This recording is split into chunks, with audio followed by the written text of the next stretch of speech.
Good evening and welcome to the very first installment of the MBtv Debates Rui Cunha Foundation series. And what a special one we have for this maiden edition of 2024.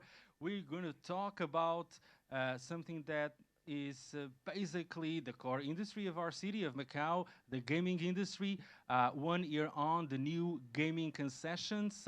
I would like to welcome you all here, joining us at Rui Cunha Foundation. And those of you who are following us via Facebook Live, it's always especially meaningful for us to hold these round tables, promoting a public discussion, the public sphere on our city's affairs. And I'd like to thank again, as always, the team from Rui Cunha Foundation who have been continuously supporting us over these 4 years of series that we've been holding, the MBtv Debates series. So today we will be talking, as I was saying, about the city's core industry, but we'll talk also about non-gaming, because non-gaming is also the name of the game, or of the gaming, I shall say.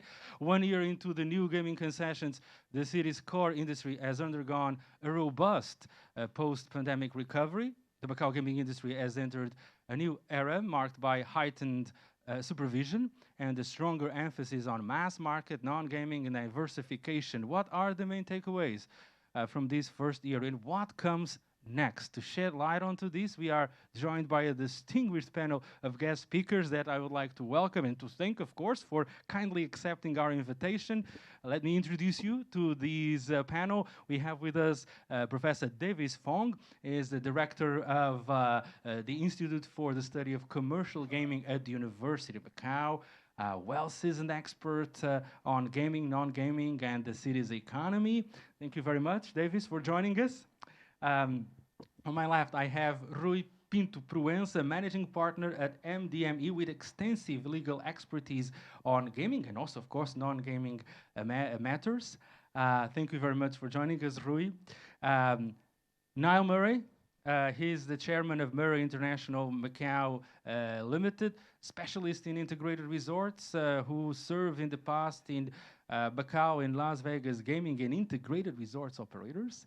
And I'd like to welcome José Duarte, well-seasoned senior economist and Macau Business's senior analyst, who's been with us basically since the very beginning of our group, which, by the way, celebrates its 20th anniversary this year.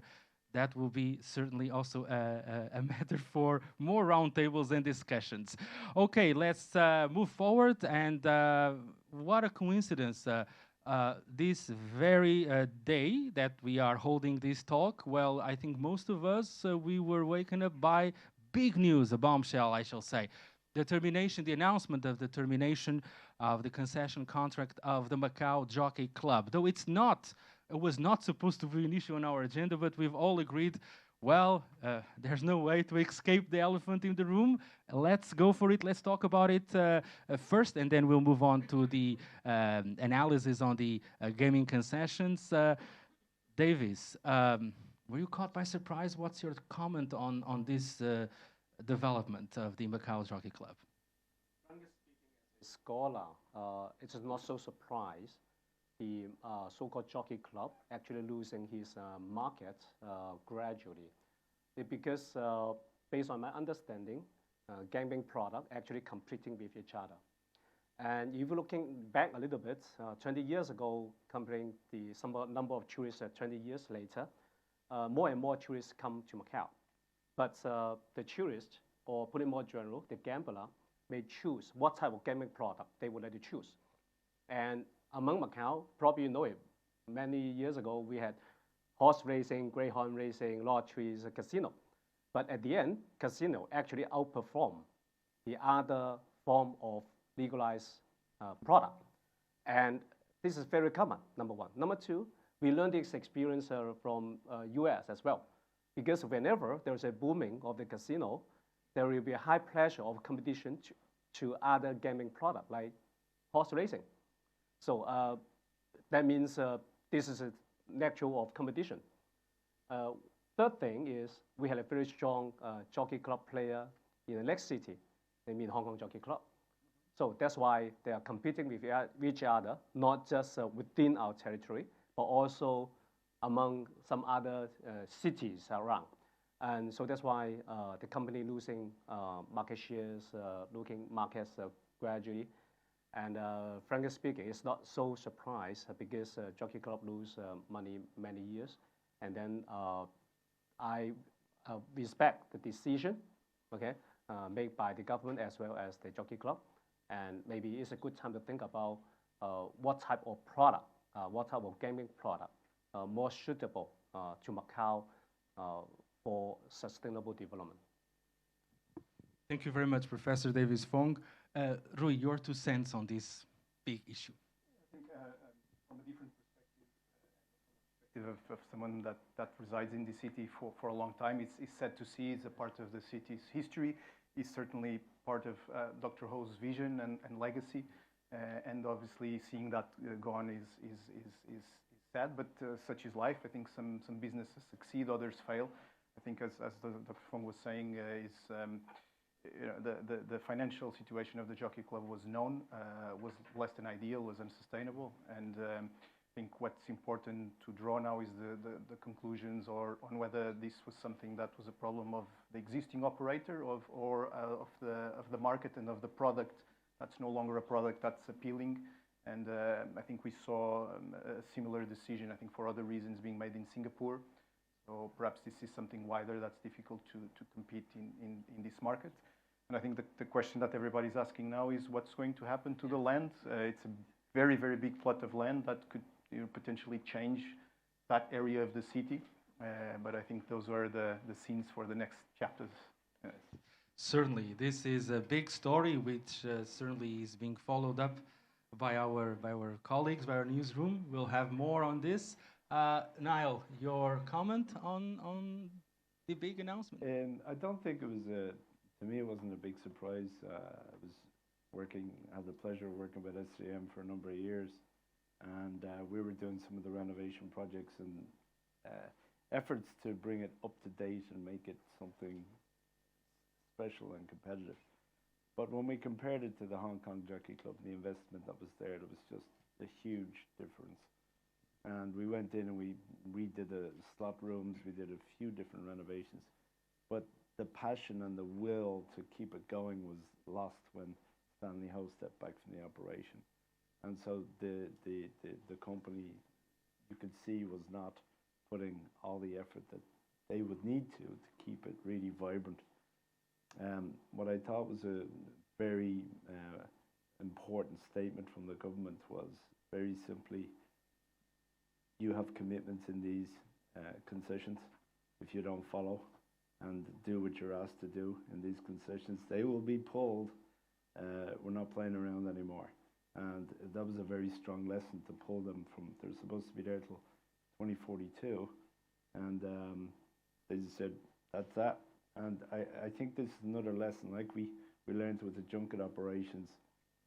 There's a new team in town. They're taking things seriously.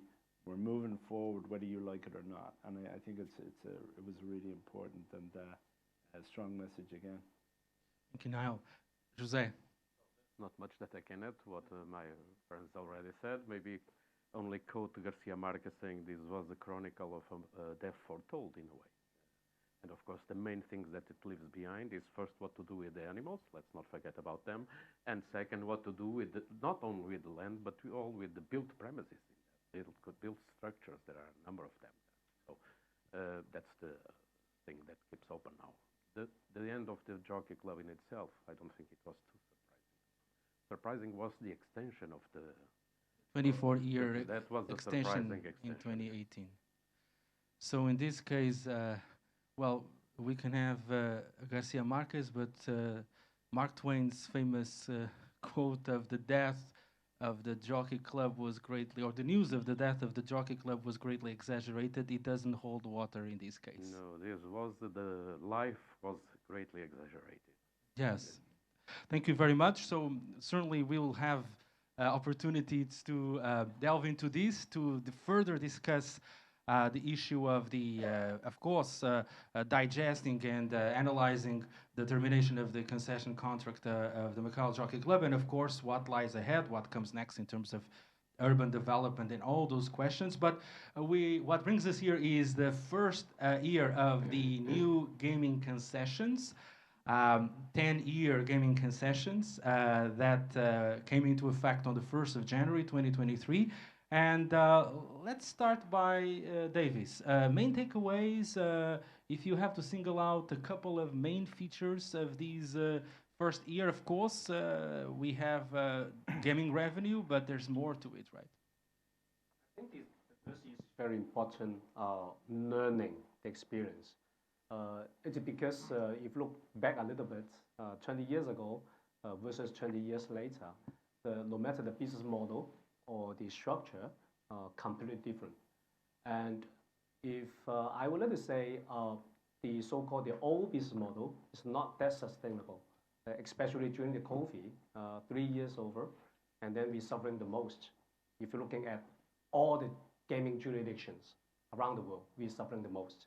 So that means the business model itself had a very important weakness. So that's 2022.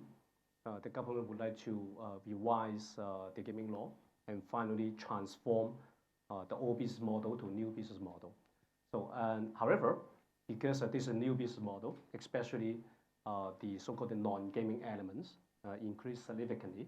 So that's why the first year implementation is very important for both parties, concessionaries as well as the government. And if I would like to say the first is important for what? For the foundation. Because for a long, long time, we had a very big argument. Non-gaming elements, no use at all, okay? Before the COVID, okay?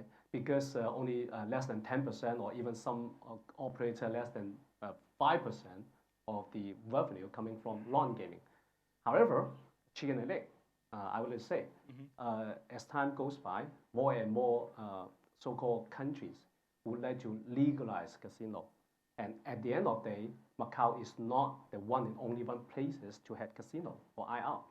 And later on, because of the Me Too product effects, casino is same, table game is same, rules of game is same. So what makes Macau different and then competing in a more sustainable way? Non-gaming. So that's why I totally agree, non-gaming is the future.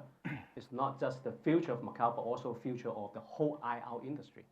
And Macau do it in advance. And how to develop the so-called synergy between the gaming and non-gaming, 2023 is the most important year to learn the experience. And probably everybody knows it. Concert is one of the very big name card, already say, 2023. All these shows. A lot of shows, a lot of singers, not just Hong Kong, but also international famous singers, celebrities, you know, playing the concert in Macau. However, not every concert actually creating the same so-called P&L account to the casino. Some singer or some performers actually can not just increase the revenue of the non-gaming, but at the same time, in the same night, they actually push up the GGR of the mass market significantly. Some of them 30 to 40% increase compared to the normal day. So that means we are learning. The first year, very important. I just would like to use a concept as one of the example, but also many other things, such as the sports plus tourism, such as other entertainment plus tourism. And then we need to learn what will be the most effective synergies between the gaming and non-gaming, and finally benefit the whole industry. Thank you, Davis. Rui, plus, tourism plus is kind of a buzzword, but it's taking center stage. And Davis was singling out the case of the shows and also the learning curve of the operators in this first year. What's your first take on this matter? This first year of the gaming concessions, we've witnessed a rebound of the tourism industry and, of course, a recovery to 62% of gross gaming revenue compared to pre-COVID. Yeah. No, I think, as you mentioned, it was robust. I think it surpassed even the most optimistic expectations. And so obviously that's a very positive sign for Macau, for its economy and for its people. But I believe the numbers. If you look past the numbers, I think they validate, they vindicate. I think some of the policy directions that were taken. And as Davis was saying, this was a big transformation. It was the departure from an old way of doing business into a new way. It could be tourism plus or +1 or +4. I don't know. Yes. I think we have the 1+4, right? Yeah, I've a bit lost on that Yes. myself. We stay in tourism plus for now. Tourism yes. plus. But I think obviously it's too early to say if some of these measures and directions will work or will not work. I think we need to learn as we go. But definitely, I think the first year is very positive. And to the extent that this policy direction that was taken also serves to align what are the expectations of Macau as a region with the expectations of the mainland towards the gaming industry. I think it quite validates the direction that's been taken, because the numbers are there, visitation is back, revenue is back, and I think there's a visible effort from all stakeholders to make this work. And I think in the beginning, obviously, this shift was, I think, painful, and there was a lot of questions, a lot of concerns. If this is this going to work? Is this not? How can it work without junkets? Is that ever going to be possible? And I think the first year indicates that is possible. And so it's a matter of learning from here, see what works best for Macau and for the markets that it's trying to cater, and learn from the experience. So I think it's a very positive first year. So going back to Mark Twain, then we can say that the news of the death of Macau as the top gaming jurisdictions were clearly exaggerated. Though, Niall, of course, back then we were in the midst of zero COVID, and the outlook was grim. And then we had 2023. What's your comment on the past 12 months? I think what happened with the concession renewal was a reboot. And the reboot was back to what the original promise was. We remember back in Vegas when we were talking about coming to Macau, we were told clearly they want to replicate that model. That model was 65% non-gaming, and that's what we promised and said we would deliver. When we arrived here on the ground, we just couldn't imagine the numbers and the volumes that were coming through the gaming side, and what the junket brought to play. So I believe when the laws were issued and we ran, I don't believe that the government realized that we were going to have sub-concessions. They thought there was going to be 3 competitors coming in, open up a casino each, and compete with Dr. Stanley. Now we have 1+4, but back then we had 3+3, right? Yeah, and it kept growing. I mean, we have right? 6, of course. And we went up to 42 casinos, now we're back to 30, right? But this readjustment is to reel in the things that just got out of control, and to get back to what we were meant to do in the first place, was to rejig this whole opportunity to be a lot more non-gaming than gaming. It's starting to work, and with the elimination of the junkets, which was another one of these massive hits, you've got mass growing to the percentages that they want. You want players coming in, spending smaller amounts of money in more volume, and eliminating that illegal element. It's been really powerful. It's worked. So the numbers now, when you see at the end of the year, you're talking 80-20, which is really significant. 80-20 gaming mass versus VIP, yes. Which is a huge shift, and which means what we used to call in Vegas was the type of customers who weren't worth the wear on the carpet. Was the expression. There was so many people, but dropping so little. There's going to be a lot more of that in the future, where we're talking about a lot more money, spending a lot less on the gaming floor, but you're going to have to rely on volumes, and this is where it's moving. And I think that what they originally intended will be accomplished with this new initiative.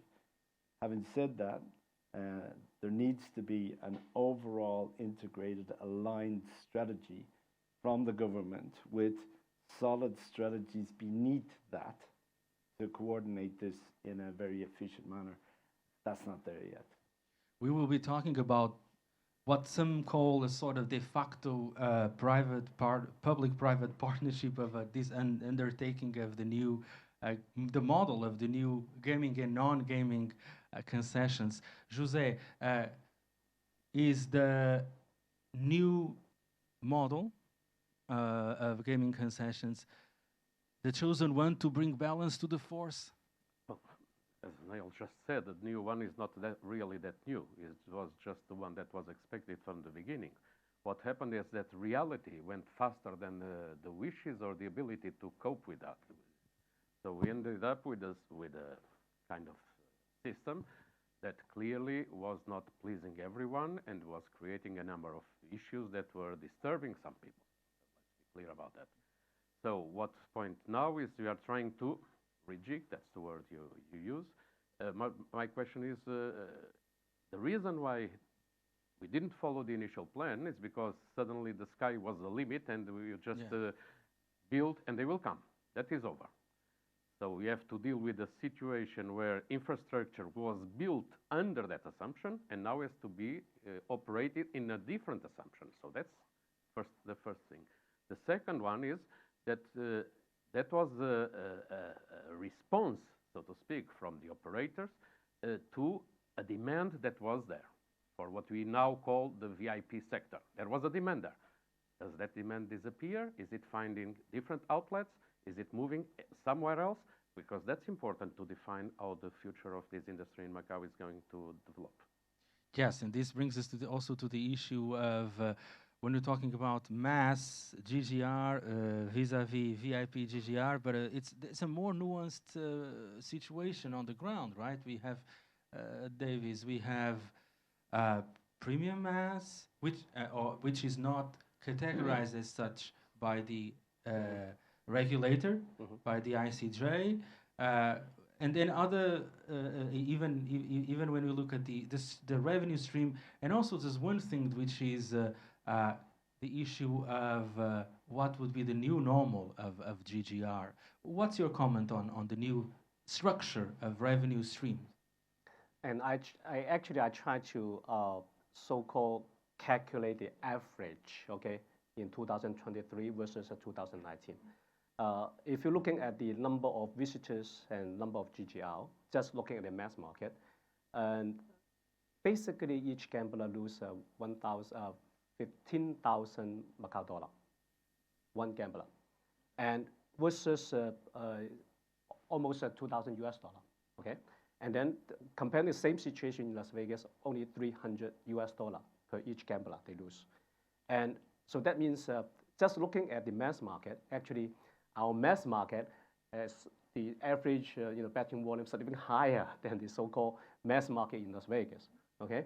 It depends how you define what does it mean mass, right? Because if you define mass, and then there must be another group of premium mass and VIP. But our mass, or maybe equivalent to the premium mass in Las Vegas already. So this is number one issue. Number two, if you're looking at the fourth quarter of 2023, add all the GGR together, divided by 3, and then it's around 18 billion per month. And yes. The last quarter, yes. Last quarter, 18 billion.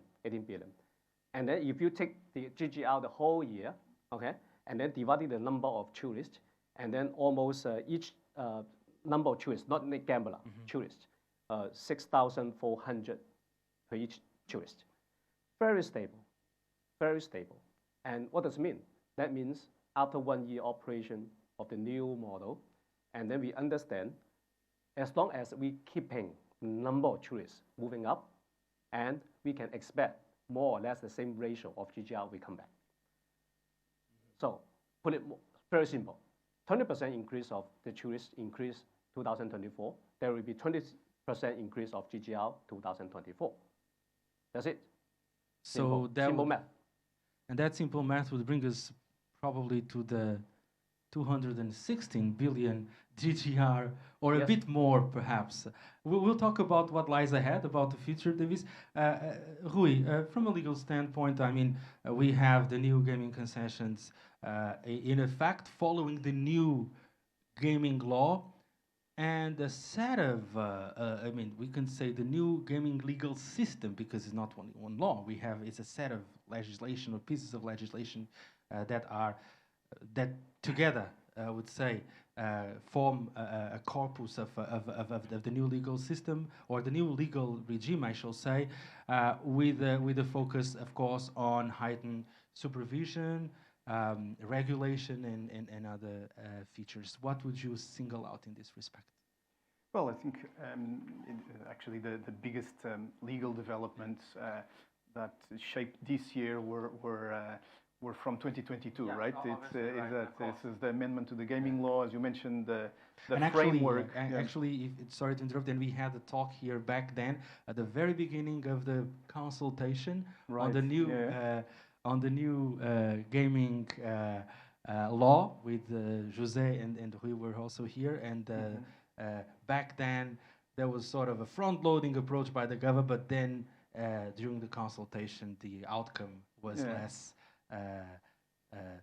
strict somehow, right? Yeah, no, it was a process that there was dialogue, and I think things evolved throughout the process. It took place the year before, 2022, as I was mentioning. As you mentioned, it was just not the amendment to the gaming law; it was the framework. Of course, it's not a completely new framework. It evolved from what we've had before. But it was not only that; it was the tender process, which was obviously lengthy, and it was took a lot of energy from all stakeholders to put together. There was the negotiation and then the signature of the concession contract. So a lot happened in 2022 with repercussions on this first year. But I think if I was going to single out something that this first year signifies is certainty. I think it's a word that, from a legal standpoint, we appreciate as lawyers, businesses too. We went through a period of a lot of uncertainty that all these processes brought, and a lot of it was a very big transformation from the way that things used to be done to the new rules of the game, literally.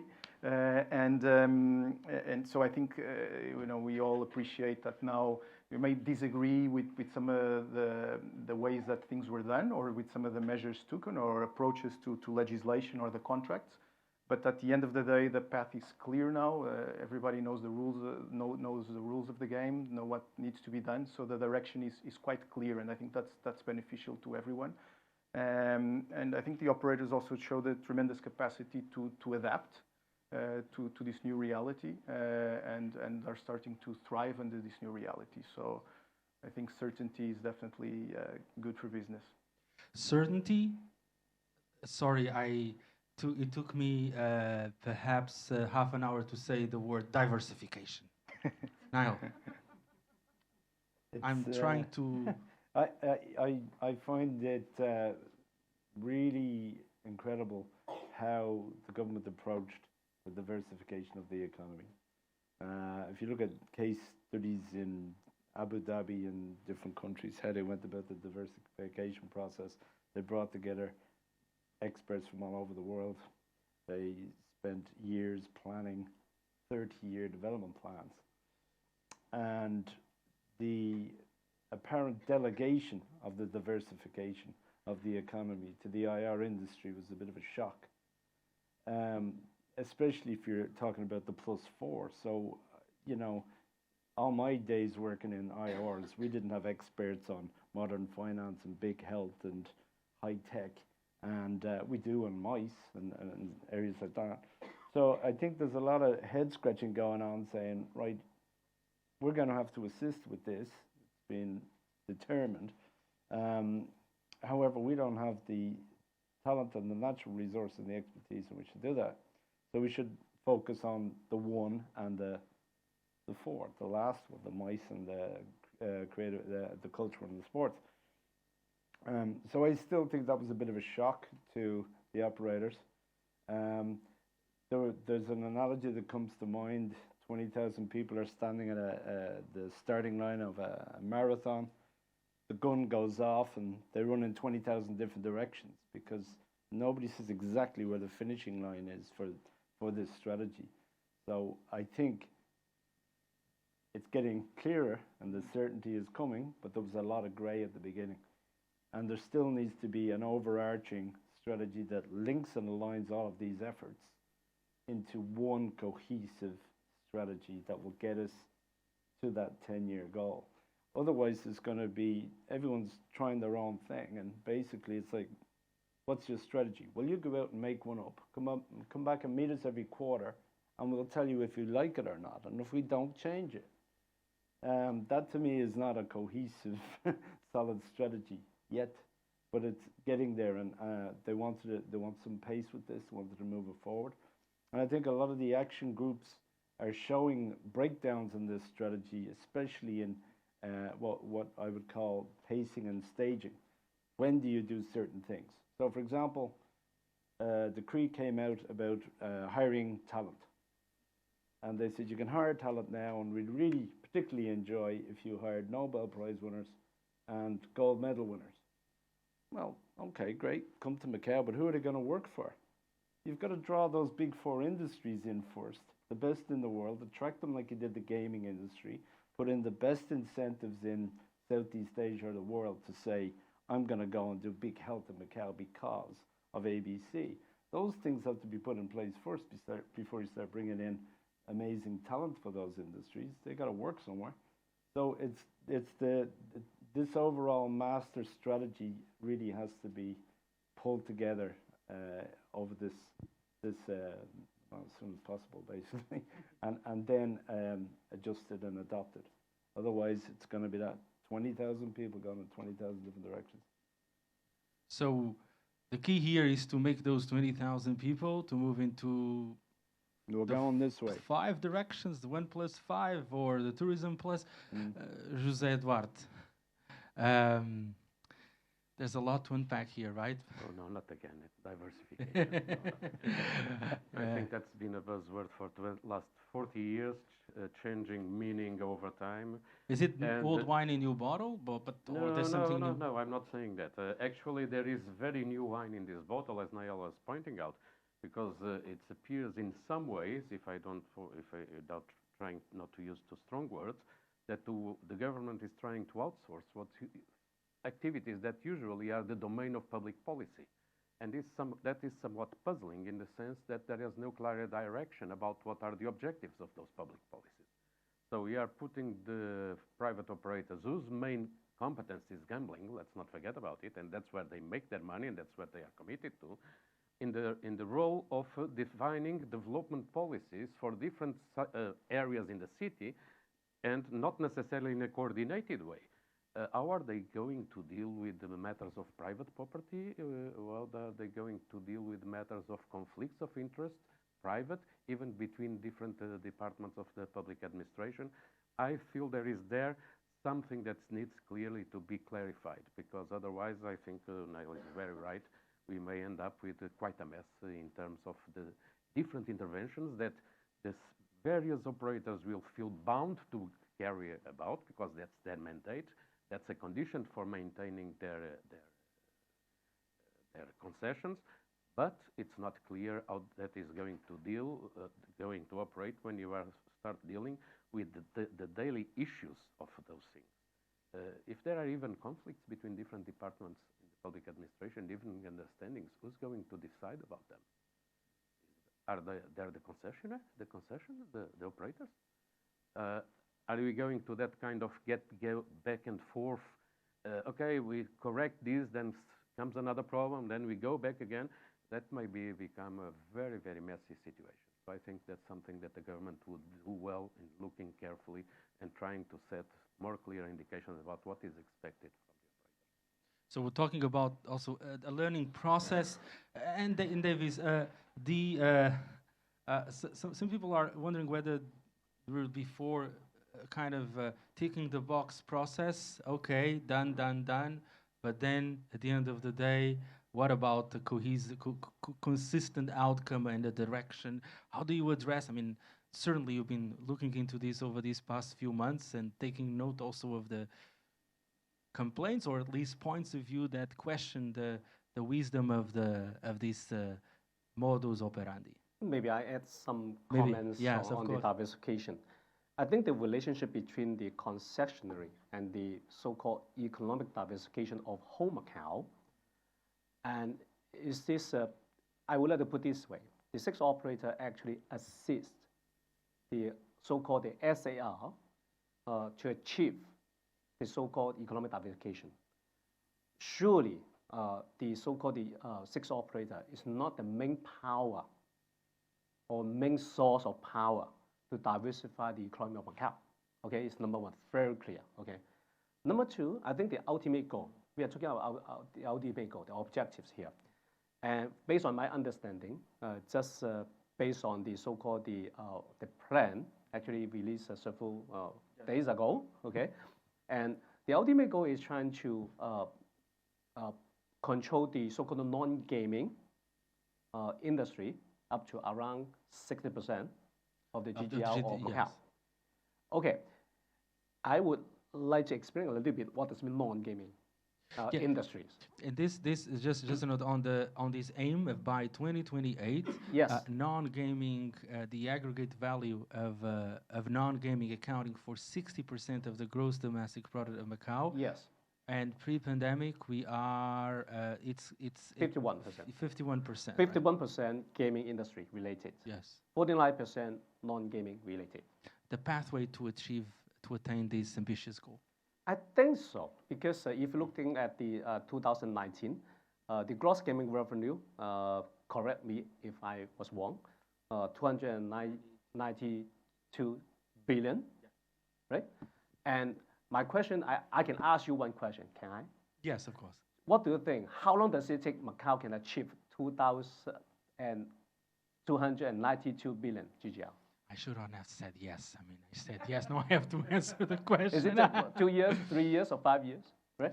Yeah, It may take. yes. It may take a little bit longer time. Because we are running a so-called mass market business model, right? And then if you believe it, that means what? That means if we keep a little bit faster growth of non-gaming industry, 5 years time, and actually it's working now. And I strongly believe 5 years later, the non-gaming, the value added to the economy, maybe around 60% of the so-called the whole GDP of Macau. But the gaming, 40%. It's because we transform the whole gaming industry to another business model. Okay? This is number one issue I wanted to share with you. And yes, I totally agree with Niall that we don't have any talent, high tech, okay, big health, something like this. But I would like to ask one question. When we liberalized the gaming, 2001, 2002, nobody, no operator questioned about the talent of Macau. And we received 21 interest proposal and then 18 qualified. And then the government actually granted out 3 concessions, right? At that point in time, the bidder, they don't have any question or doubts about where the people from, okay, in order to serve the industry, right? Because businessmen looking at the industry and then, okay, there will be a very big potential of the business. I mean, IR, casino, integrated resort. So if the business there, I can help. I can recruit the people around the world, help Macau to achieve, right? The same issue here. It's not because we had a lot of talent of the big health or modern finance or even high tech, so that we develop these 3 industries. It's because we're looking at the business opportunity, and finally, maybe these 3 or 4 new industry will be workable for the years to come, so that let's work together. If you can introduce some good idea, and the government or even the businessman can help to attract the people, the talent to come here to develop the business. Let me ask José, thank you, Davis, for comment on this goal about regarding increasing non-gaming from 51% to 60% of the GDP, that as a goal, and how to get there by 2028. Well, we can formulate it in a very simple. It's very good that Davis clarified that issue, and that when you're talking about diversification, what we are actually talking about is reducing the share of gambling from 51 to 40%. So this is what is understood by diversification, because diversification may have other understandings, especially in light of the plans and the priorities of the areas for development. So that is not a very ambitious target. I think it is clearly achievable. And not to mention, and now allow me to put a naughty comment that Davis will forgive me, is that like all ratios, the way it evolves depends on both the numerator and the denominator. And it's not that difficult to juggle a little bit around with both of them and to achieve the ratio that we want. Actually, for instance, if I may jump in here, in 2016, we had gaming accounting for 46.4%. Yeah. I was getting there not through that that number, but let's say that one way of very easy to achieve that ratio is to reduce gambling, period. Okay, and we reduce gambling and we achieve that level. But that is a kind of impoverishing approach. We need to if I read it correctly, we need to reach that ratio while not getting poor on the process, because that getting poor has not only consequences for the population of Macau, but also for the public finances, because there is no other activity that is, if I may use kind of slightly maybe out of place expression, but people in the business of taxation use it very much, is the milky cow of the system in Macau is gambling. So when you replace gambling with something else, that has also public finance implications. So when we're looking for this diversification, we're looking for somewhere very reasonably gambling loses some of its share, but not necessarily in a way that the economy is much smaller. So the economy needs to keep getting bigger with the activities that will provide less financial resources to the government.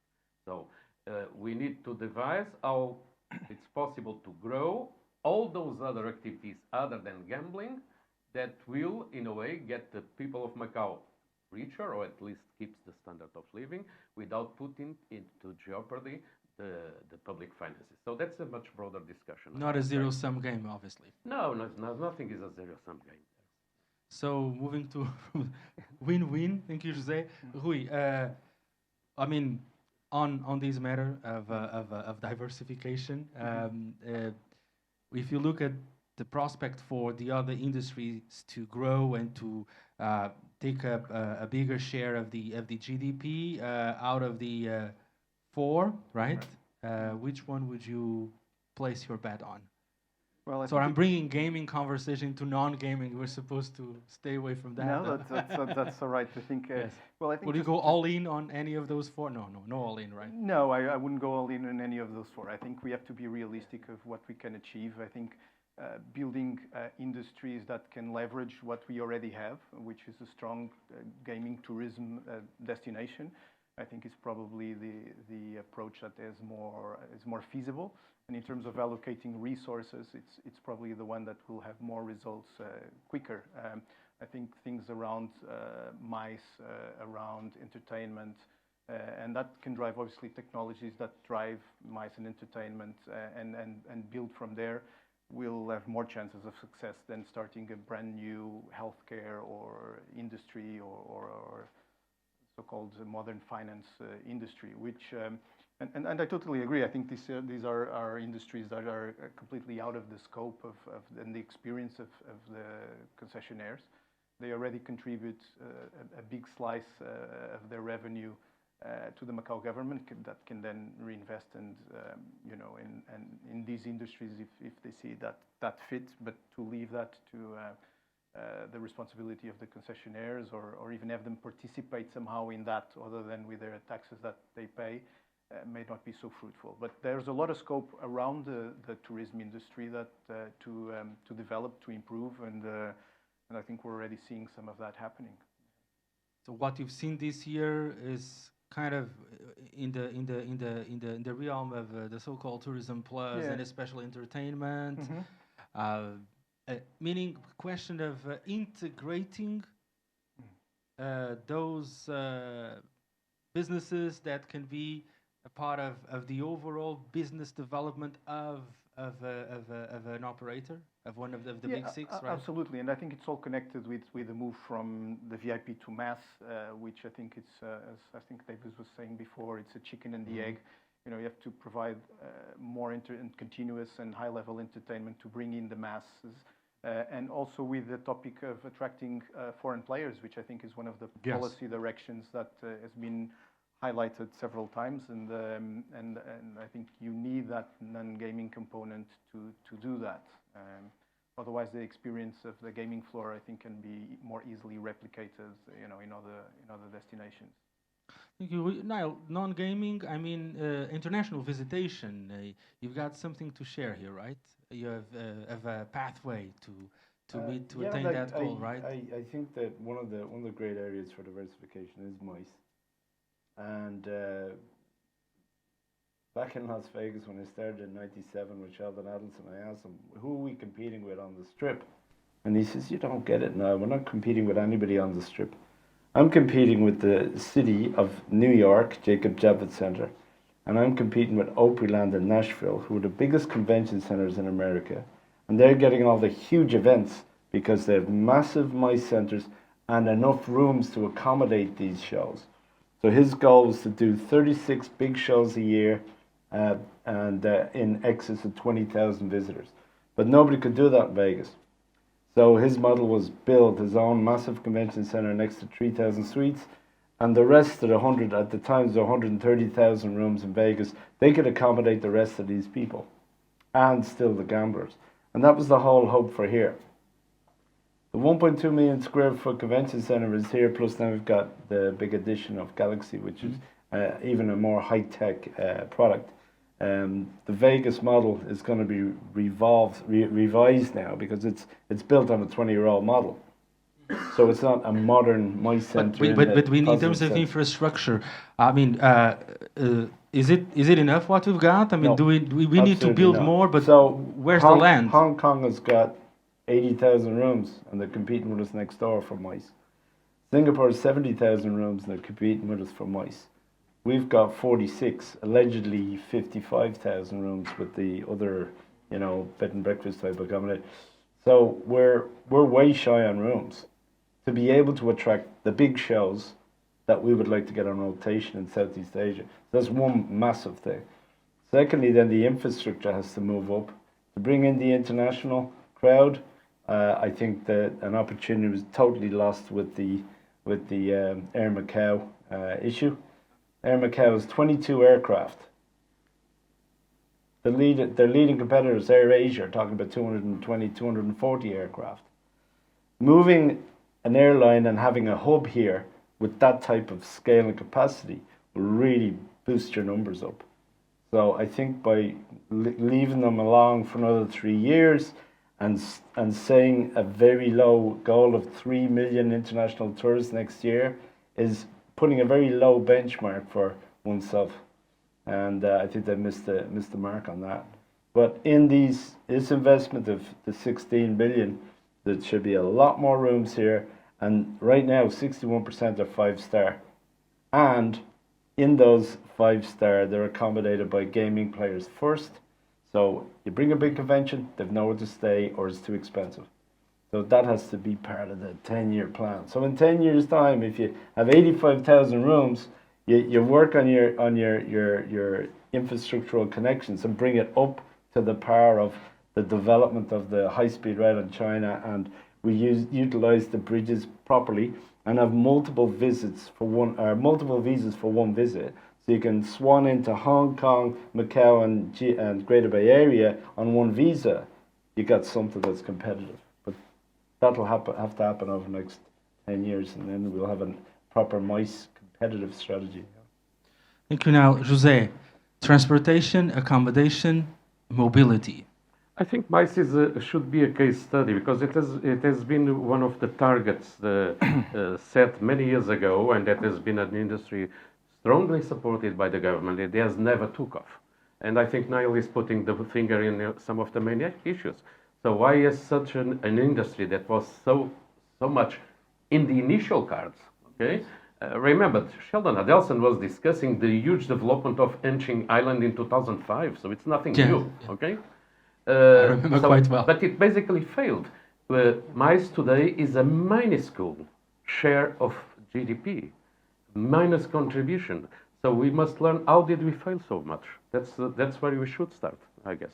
And how to turn tiny mice into big mice, right? Well, Mickey Mouse now is in the Yes. public domain. And So- the initial one, not the initial one. And we have to make room for more rooms and mice, but probably without mice in the room, and right? Flies. And flies. flies. Yes, exactly. Flying, exactly. We need flights. We need airliners here. What's your comment on this whole discussion? Yes or no? Yes, we need flights, but it doesn't mean they operate by Macau. That means the third run in Hong Kong. Yes. Because it's a golden time, I think. Hong Kong did us today, not 2 years ago, not 10 years ago, but today. So that's why I think it's good time to talk about this. Or maybe I'm not so sure whether the two SAR leaders would like to talk to each other, talking about the further cooperation about the third run. We can bring them here to Cunha Foundation, and Of we course, can be the more honest than happy. broker. More happy to see happen. Airport from the Zhuhai, it is just next door to Anqing. Because Zhuhai is not international airport. It is not. It's It can, not be, it important. can become. It was built as such. It was built as the international airport. Was never allowed by the authorities to become, so as not to compete with Macau, Hong Kong, and Guangzhou. But Yeah. it could be easily covered. So I believe part of the airport has never really been fully operated, and is now mainly run by Hong Kong, I believe. Yeah. I think Macau was caught a bit sleeping there. Because here, transportation also, but also seamless mobility, right? I mean, Yeah. I guess you are making the case for, if I get it right, it's not only about having, like, opening up finally the airliners franchise and competition in a post-monopoly situation regarding Air Macau, but also coming up with smoother arrangements on mobility, intermodal mobility between the airports and the LRTs and the MTRs of these life, right? I think we can do it gradually because I understand. And the that- bridge, of course. Air Macau actually increasing the number of airplane gradually, and but I actually propose another thing. Okay, I actually proposed many years ago. No one trusted the hotel rooms. I talked to many operators many years ago. Okay, hotel room would be the bottleneck later on. Okay, please increase the number of hotel rooms. Okay, only 1 or 2 operators listen it. Okay, but nowadays, all operators saying that okay, I don't have good enough hotel rooms, right? And now the same situation. I adjust this issue once again. Number 1, hotel rooms. Number 2 is the airline. Airline companies would be the so-called the most important bottleneck of these two, not other things. But the good news is Macau is a very interesting place. If you add all the the capacity of the custom together, each day we actually can entertain 1 million people in and 1 million people out. This is the current capacity we have. So, and that means we can do one thing. On one hand, we plan to have more hotel rooms. We plan to have more capacity of the airline. But on the other hand, try to increase the number of day trippers. Okay, that means day trippers never dry up our resources or capacity nowadays. So that means try to do more, strategies, and then increase the efficiency of the transportation, and then keep the package on one hand 2 days or 3 days, but on the other hand, day trippers. And only day trippers can help short-term revenues nowadays. Thank you, Davies. I guess it's time for us to open the floor to our distinguished friends that have joined us here at Cunha Foundation. We were talking about the hotel industry, and I see here some distinguished representatives from the city's hospitality. Perhaps Rutger or Vince would like to join the conversation with a remark and a question. Please go ahead. What I miss in this conversation is, of course, it's about gaming, but to talk about hotel rooms, Hengqin hotel rooms. let's touch on Hengqin, because That's that is a important. matter of time that the border will open, and you talk about visa, sharing visa, in and out of Hengqin, Macau. Can you imagine? The number of rooms there, there's a lot of rooms open already. I think they have like 10 or 15,000 at the moment, and there's another 10,000 easily in the pipeline. So can we add that into the MICE basket for rooms? And what would be the impact on hotel room rates, even when, because someone mentioned that the rates in Macau are too high at the moment, hotel room rates. So what about if there's additional inventory from Hengqin coming on board? What would it do to the hotel business in Macau? Anyone? Thank you. Davies, Niall, and no. I don't think the hotel rooms in Hengqin will give a very high level of pleasure to Macau room rate. Because based on my understanding, for those people who can afford sleeping in Macau, they don't care, okay? And then just looking at the experience, in the last 1 year, the people who taking accommodation here in Macau versus the people who take accommodation in Hong Kong, okay? Hong Kong visitors, they always talking about, okay, Hong Kong rate is too high, too high, too high. Actually, Hong Kong room rate actually lower than Macau, okay, in average, okay? But why Macau visitors still taking accommodation here around 85 to 90% occupancy rate? So that means integrated resort or gaming with a gaming component, the customer base is different. So I don't think the Hengqin Islands hotel room will give a high pressure hotel room rate in Macau. We will benefit from both each other. I'd like to add to that. Yeah, go ahead. When I was working at Caesar's Palace in the orientation back in, again, 96 or something, they showed us an article that stated Las Vegas rooms it's saturated. We've too many rooms. We're never going to survive. This has got to stop. And they had 36,000 rooms at that stage. They've now got 150,000 rooms. And it just kept growing and growing. So I think that it's, you know, if you've got the right offerings and the right supply and the entertainment, and the MICE was the one thing that drove it there, and the shows, etc. I think it can only add to the allure. When we were talking about Hengqin with Dr. Adelson at the beginning, he said,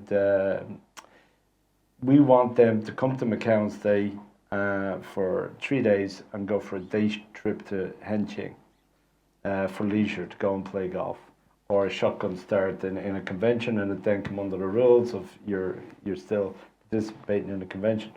The Guangdong government turned back to us and said, no, we're going to reverse that. We want them to come and stay 4 days in Hengqin and have a day trip to Macau. And that started as a fundamental argument back in 2004. And I think that there's a great synergy that could be built there, just knowing how to work it together. But as we know, going through that border with that double stop thing at the moment is, you know, a bottleneck. It just needs to be, if we can open it up and make it more fluid, all of this could be very exciting, you know. And you don't worry about the day trippers anymore. What was it, 51% were day trippers years ago. You don't mind if they can pop back and forward to a less expensive hotel and come and enjoy Macau at the same time. I think it'll help raise all ships. And now that we are developing the night economy, you also need more night trippers, right? Yeah. That's right. Anyone else would like to join the conversation? And please, Kelsey. Hi, sorry. Hi. Go ahead. I think this one's probably for Rui Proença. I like you a lot. I'm sorry about this upcoming question. Basically, seeing what has happened with the Macau Jockey Club, it seems like Macau is diversifying away from its diversification attempts in terms of them wanting to run other types of gambling activities in the city. So we're going to no longer have horse racing in Macau. Looking from a legislative standpoint, could this be beneficial towards these operators in general, and who actually stands to gain from this new change? Well, thank you very much for your question, Kelsey. I think it's a sign of the times that we've, it's a conference about gaming concessions, and we've spoke mostly about non-gaming and hospitality and so on. So I think, thank you for bringing it back to the game. On the wrong we are betting on the wrong bit. Yeah. No, it's definitely a loss in the sense that there was an offer of a different type of gaming and wagering in this case that added to what the city could offer. I think probably the times are not times for horse racing betting anymore, at least not in this region. But I think so. I'm not sure if there's going to be a lot of gainers from this particular event, but I think it raises the question of what's the next generation of players want to do, and how can we experiment and develop different types of games or different technologies. And I think we're quite stuck in that respect in the new things that have you've seen on the gaming floor. And I think the biggest innovation is probably the RFID and the smart tables, which can actually foster a lot of things, namely the ability of the overseas players to be tracked and can playing not only in those designated rooms, which I'm told by experts that's not very conducive to player engagement and so on. But I think it would be good to have some form of regulatory sandboxes in the gaming floors where we could test this type of technology around cashless payments, around AI, different types of games, or even using that opportunity to offer games that are available but not so profitable, and so that the table cap. And I think of poker, for example, it has always been the poor cousin, and so it's been kept out of the gaming floors mostly because of the cap. And so if you could operate and experiment around that, you could probably attract different types of players that then have they're more apt or more willing to spend on non-gaming and tap into that new generation of visitors. So I think you touched a good point, and experimenting and innovating outside the gaming floor, but also inside the gaming floor is important. Thank you, I Rui. want and to just follow up on that really quickly with Niall, please, because go ahead. we do have these types of innovations and changes which are happening on the gaming floor. We do have a lot more EGMs coming in, electronic gaming machines. How are those performing in regards to the rest of the market?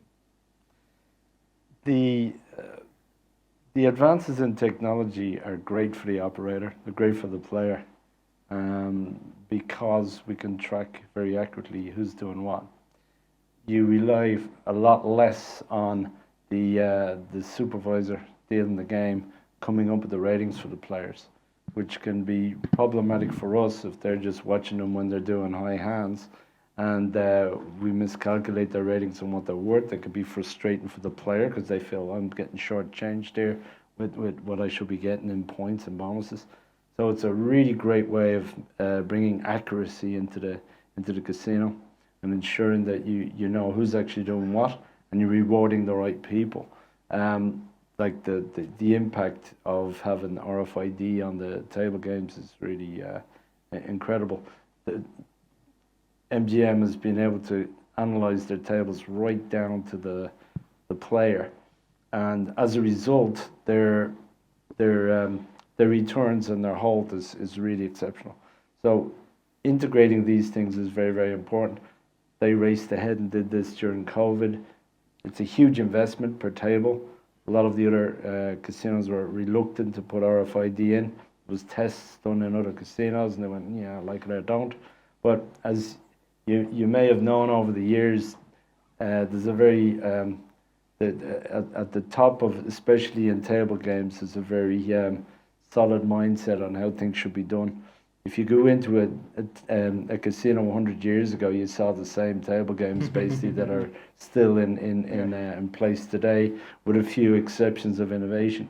So they're very old school, and I think it is a very, very long transition to get them to do this. But it makes a huge difference, and can make a big difference to actually justifying and showing the mass versus premium mass versus VIP and its profitability over time, to justify business decisions and to allow the government's goal to come faster. Just to really recap one thing real quick, based upon the horse racing. Actually, from what I understand, the government is not completely outlawing horse racing itself, right? Let me go back to Hui for this one. They have not canceled the possibility of having horse racing in Macau. So there is still, despite the comments that were said by the secretary today, they have not moved to cancel the legislation which would allow horse racing in Macau. Does that mean that that can still go forward?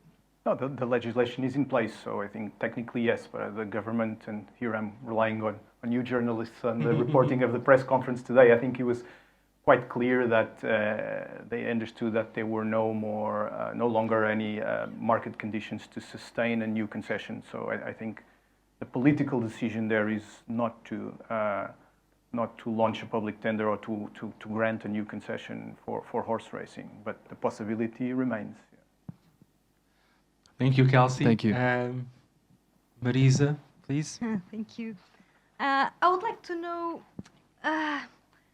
only José Duarte mentioned very briefly about one factor that I think it's one of the major differences that has to do with the new contracts for the operators, which is the delegation of the government in public policy related with heritage and taking care of this heritage.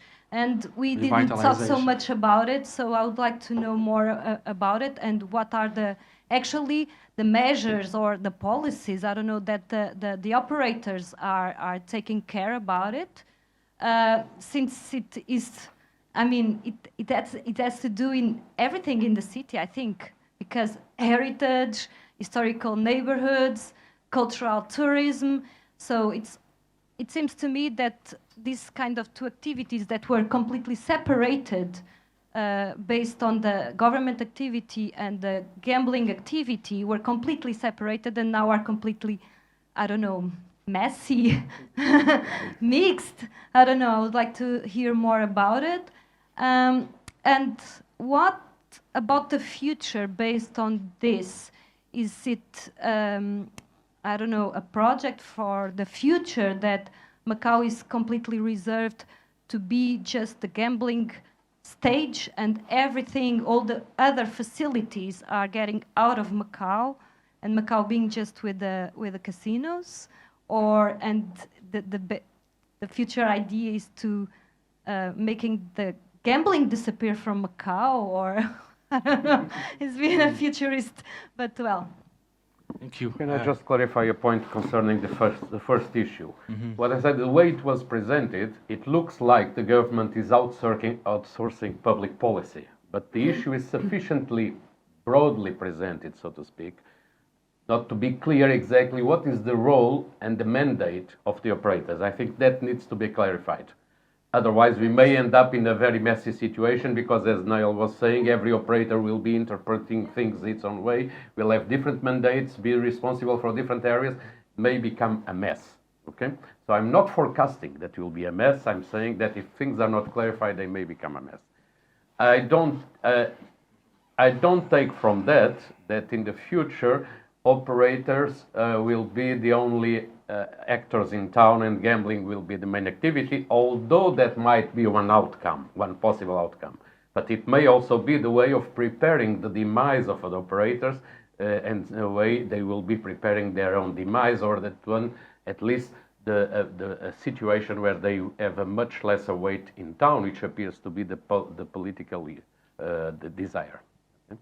So I would say it's much more fuzzy than that at the point. I would like also to have some clarification about how those things are being thought about. Davies, you may want to add something here.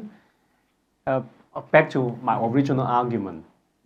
All we are doing now, trying to create excuse for the tourists to come. Try to think about this. No matter how the so-called strategy implement, at the end, Macau very small, 33 kilometers square, and then we had a very long history, and we need to capitalize what we have within this territory. So that's why I think the government is trying and error, try the operator, to use different 6 places, right, area. And then if you do it right, and actually it can create another name card or excuse from my standpoint for the tourists to come. As long as the tourists come, increase the number of tourists, the GGR goes up, okay? But I'm not totally agreeing with your point regarding the so-called, we are losing gaming, but gaining non-gaming. No, we are looking at what? The EBITDA. The EBITDA now, maybe 2 years later, the total EBITDA by 6 operators outperformed 2019, or maybe much shorter, within much shorter period. Number one. Number two, if the government lose some public finance, yes, you are correct. However, we actually save around 500 billion pataka in the last 20 years. I'm not saying it's bad that the government does that. I never said it was bad. Some of them actually not supposed to be earned by us because some court cases, confirmed already, right? So that means we are trying to back to normal. Or maybe I put it another angle. In the last 20 years, some abnormal return actually happened. Now we are back to normal, back to more sustainable. And do you agree that basically we are, in a way, as also José was pointing out, basically the whole rationale behind the liberalization of the gaming industry back in 2002, 2003, was to move forward with that model of entertainment, of mice and all of that, and to be less reliant on hardcore VIP gambling.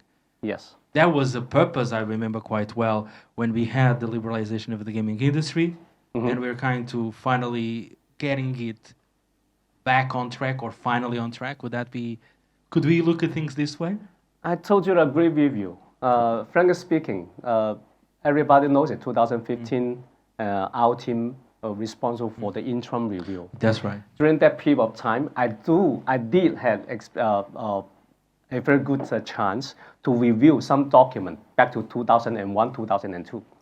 And finally, I learned that actually for those winners, they actually promised to build, Fisherman Wharf, but not that operator, okay?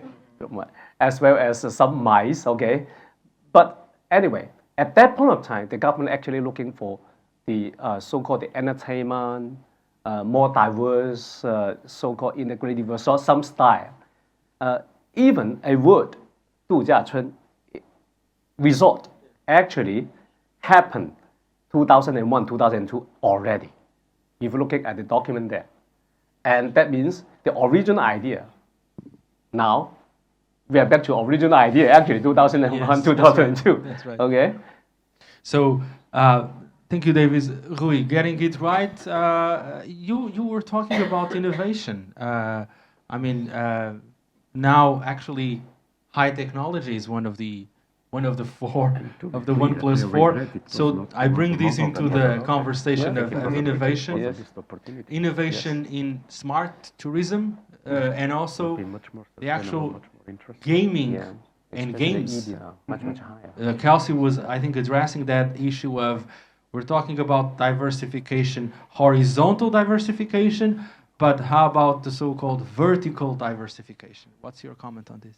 No, I think, as Niall was saying, I think we've reached a point of technological development that, we're at a very interesting stage where the same technologies can enhance client experience, or can at the same time help implement responsible gaming policies, can help casinos in their anti-money laundering controls. So I think the deployment of those technologies, and that could be RFID or other, it could be the cashless, moving towards a cashless gaming environment as they are experimenting in Australia.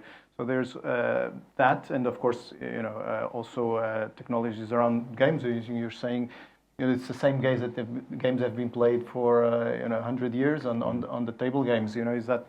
I think we have to have the opportunity, and of course, we operate under a very strict legal and regulatory framework. So that's one question. It is, should we have a bit of a more innovation-friendly, sandbox-friendly regulatory environment. Absolutely. I think we should be able to have the opportunity to experiment under a controlled environment, to see what works, what doesn't work, and to you know, if it's working and if it ticks all these boxes of client experience, responsible gaming, you know, assisting on compliance. I think these are technologies that should be considered and deployed. And of course, there's always when we talk about this and we talk about facial recognition and moving away from cash, there's some anonymity that will be lost. Yeah. But I think that that train has already moved, and I think we better, you know, move past that and you know, and embrace it. We have time for a couple more questions before we go for our conclusions. Nelson? Hi guys. You were this morning at the press conference and following the whole Macau Jockey Club saga, right? It's a never-ending story. No, I was just wondering. Okay, we're gonna lose horse racing, and how about other kinds of sports? In quotes, how about sports betting? They open up the market. We haven't seen any other players coming in. It wouldn't require a lot of infrastructure to develop that side of gaming. Do you think sports betting in the city is just going to the same way as horse racing? Just going to wither, going up and down with the world tournaments and local tournaments? Could it be is it a lost opportunity to use more sports betting in Macau? Anyone wants to jump in here? We had an interesting experience with SGM a number of years ago. So we decided, because you know our partners were the Macau slot, to do a racing sports book on the second floor of Grand Lisboa. So I helped design it. We put up all the TV screens, doing like you do it in Vegas, tried to make it exciting and vibrant, and it just remained absolutely empty. The market had no interest. They were interested in the offline, you know, the going to the betting shops, and they just didn't catch it at all. And because we were very envious when we came in with Sands and Venetian, we said, all right, we're going to do sports books better than we used to do back in Vegas, and but we weren't allowed. It wasn't part of our brief. So it was a funny thing. We were dying to do it, and then when we got a chance to do it, it just flopped. And so it was. It's interesting. Is the market into it, or are they not? And if they are into it with sports, and what venues and ways do we go about it? I think there's a lot of experiment going on right now with. Well, we have some interesting things going on, right? We've got a synchronized swimming contests organised by some IRs. We've got, you know, snooker, which is not what you'd call a crowd drawing. It's a TV sport. So they're trying a lot of these things, but let's see. We have stadiums and things back from the East Asia Games that have just sat there dusty. So, you know, a lot of work would have to be done to bring it where it needs to be in Asia. But I think you've got a more difficult uphill challenge. You look at what they're doing in Vegas, bringing in big professional teams, and it's turning the city around. And now they did the Grand Prix. They got their hockey, they got their football, they got their basketball. It's a national thing, and it's a huge draw.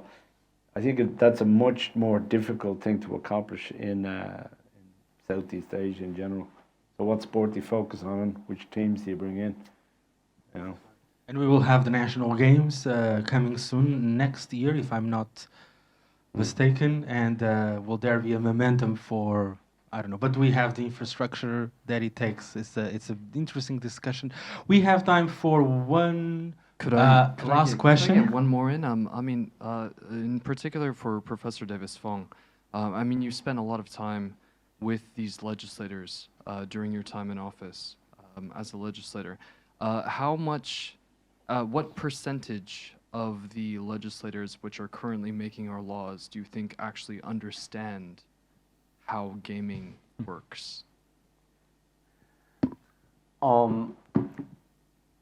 I don't know the percentage, but talking about the Jockey Club this morning issues, when I was appointed as a legal maker, legislative assembly member, we do have a small group, around 10. Actually, we interview jockey clubs many times. And after some interviews, some discussions, and then finally, the government signed a contract with the jockey club 24 years. Yeah. So that means legislative assembly member actually did have interest to understand the operation of the concessionaries, not just casino, but also jockey clubs, or even Greyhound at that point in time. Probably our team actually responsible for the Greyhound at that point of time.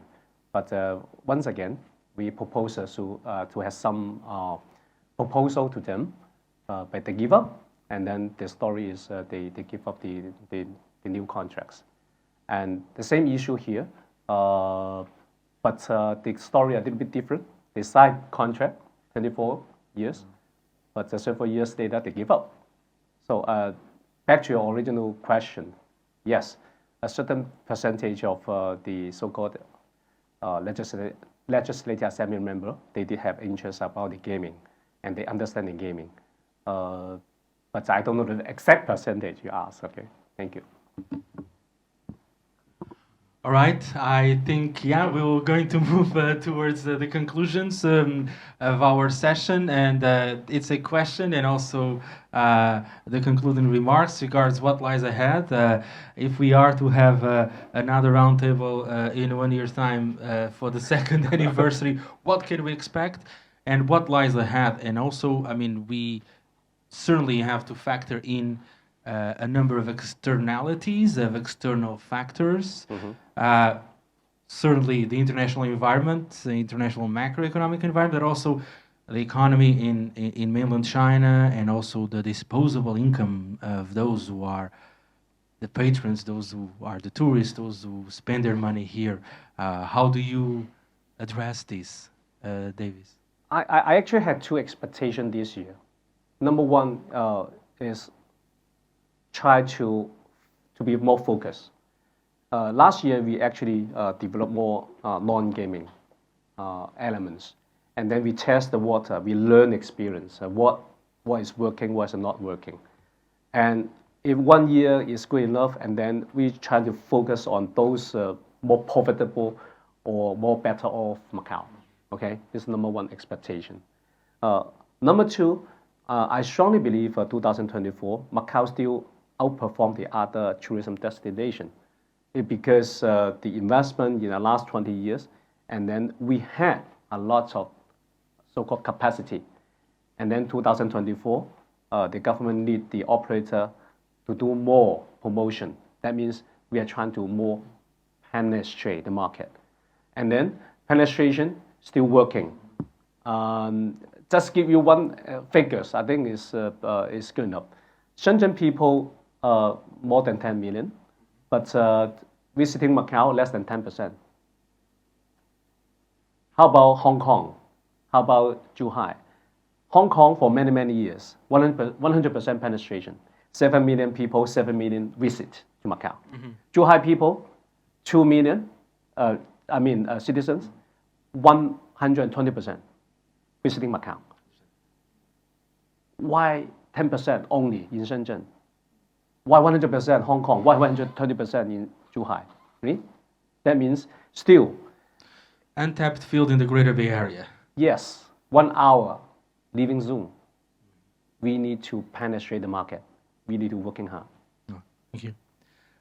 José, about what lies ahead, about the future, and not the external factors that we can already see taking shape. Are we starting a new session? Yes. You're bringing all those issues. Are we starting a new session? Yeah. For the conclusion, I mean, this, and of course your concluding remarks regarding this talk. Well, I don't think I have many concluding remarks. I think this is always an open issue, an open discussion. It's interesting today we discussed so much about the past and the things that were thought about in the past and were not fulfilled. And I would say that I wish all the best that we manage to go through this period and get a more stable situation for the economy of Macau as the previous one was clearly one that was also bringing an heavy toll to the infrastructure and to the society of Macau. So let's be clear about that. We understand that. So in some ways, we may even regret a little bit that the original mindset was not for dynamics that we could develop here and they could analyze it here, but it was not fulfilled. Well, would we probably provided a more stable and less disruptive development of Macau. But the past is the past, and what I would expect for the next year is that if those external factors do not change things again, would be that we try, and I appreciate that Davis mentioned that the government is also trying by trial and error, and that's an approach that I appreciate, not for the government of Macau everywhere. I do believe that many times we need to make trials, and we learn mainly by trial and error, not by big models. So I would expect that next year we can have a more positive answer to some of the questions that we asked here today. Thank you, José. Rui, the learning curve, the concluding remarks, and what lies ahead. Well, I think you pointed out what is for me the biggest challenge or risk, let's say, which is the economy of our key source market. And I understand if there's a lot of untapped potential still there, but it has always been there. And I think but we also experienced a period throughout the last 20 years of exponential growth in China, and that is just not the case now. And so that's a risk. And I think what we have also concluded here today is that to attract an international visitation, to start counterbalancing that, and that seems more and more of a business case considering the economic slowdown, it will take, the implementation of measures, of infrastructures, of hotels, rooms, that will take a long time. So I think we need to focus on, small measures that can be implemented quickly to support the attracting those international visitors. I think there's a big question around the tax, how it's going to be worked out, the rebate on the tax. Yes. So I think we'll probably have an answer. There's a cap, obviously. I think we should fully utilize that. We should, be bold and not tax international players' revenue up to that cap. And other small measures, I think, to try to make it, to start making an impact. So I think next year, I hope we'll continue on this trajectory, and also, let business do business, particularly on the non-gaming side. If things don't work from a business standpoint, they should be allowed to fail, and others take their place and see if they work. Thank you, Rui. Niall, market-driven. So I guess, in addition to top-down, bottom-up, is that a case? I think the future is really bright. If you look at the last quarter, this was the most profitable mass quarter in the history of Macau. Look at the quarter of 2023. We're looking forward to the quarterly so you do results. The multiple, probably they will show that. I think that the potential of reaching that 220 billion that's pretty conservative. Yeah. If you look at the pace of this last quarter. Now, I think the government has given very solid instructions over the year. It started off grey and it got clearer and clearer. I was very delighted to hear from the IRs where they said, the government has called us in, they sat down and they asked us, what is it we need to do as a government to help you get there? That was a huge turnaround because they were nervous in the first two quarters. And when that question came, they felt, right, we're in partnership now, we'll make this thing happen. Now, there's a lot to be done. The potential that Davis pointed out is just incredible, right? So the individual visitor scheme, there's so many provinces still to be opened up. Yeah. Beijing just has to decide, I'll open up that one, and we'll go from 40 million to 60 million. Now, the problem is, the government recognizes, our infrastructure hasn't kept up with the high-speed rail, all the connectivity, and the ability to get to Macau's gate.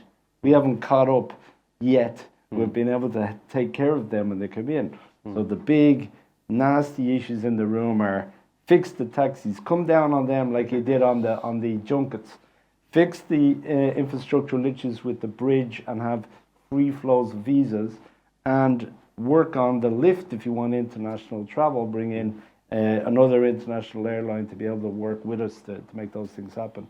And not to forget, we've got a very wealthy government. They get a lovely tax revenue off this business. Mass is about numbers, so we have to bring the mass numbers up. The type of station was built for a capacity of 60 million, so are a lot of the other connectivities. If we bring the mass in and we can flow them around without clogging up the place, it'd be great, but we got to fix other issues, including especially the visas for blue cards, and not forget this year, let's start talking to the SMEs, because you're getting the 6 IRs to go into areas and rejuvenating them without even consultation with the local SMEs. They're coming and saying, we're going to do this, what would you like? Not even been asked yet, but I'm sure it will happen. And I think over the next couple of years, if those things are brought into the mix, we've got a bright future. Thank you, Niall. And we will hopefully be here and hold another panel. How about that? With this same panel of guest speakers. Thank you very, very much. Thank you. Davis, Fong, José, Duarte, Rui Proença, Niall Murray. Big hand. Thank you so much.